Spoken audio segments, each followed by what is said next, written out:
Du nouveau dans l'enquête sur l'accident de la rame d'essai du TGV Est. C'était le 14 novembre 2015 à Egversheim. Une rame a déraillé, faisant 11 morts et 42 blessés.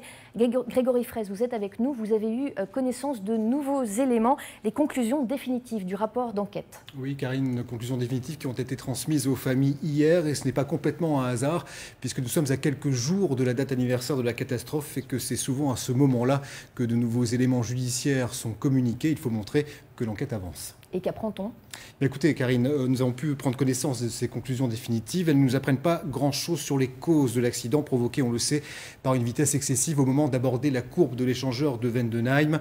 En revanche, ce qui est nouveau, c'est que pour la première fois, la responsabilité des entreprises est pointée du doigt. Et là, les conclusions sont accablantes. La filiale de la SNCF, Systra, en charge des essais, a clairement demandé des essais en survitesse, à la 10% de plus que la vitesse de conception de la ligne, non pas la vitesse de commercialisation. En clair, on valide un essai à 330 km/h et non pas à 187 km/h. Sans que ce soit justifié, et pire, sans estimer précisément les risques encourus, alors qu'à cette vitesse-là, l'accident est inévitable. Et on pointe aussi du doigt un manque de formation des équipes de pilotage. Oui, absolument. Manque d'information, manque de coordination, briefing insuffisant.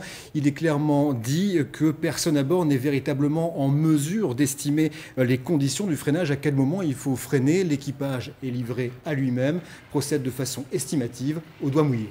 Et qu'est-ce que cela peut changer pour la suite ? Eh bien, écoutez, au vu de ces conclusions, on se demande pourquoi et comment la SNCF et Systra, personne morale dans ce dossier, ne seraient pas finalement mises en examen. C'est ce qu'attendent depuis le début les familles des victimes, les victimes survivantes.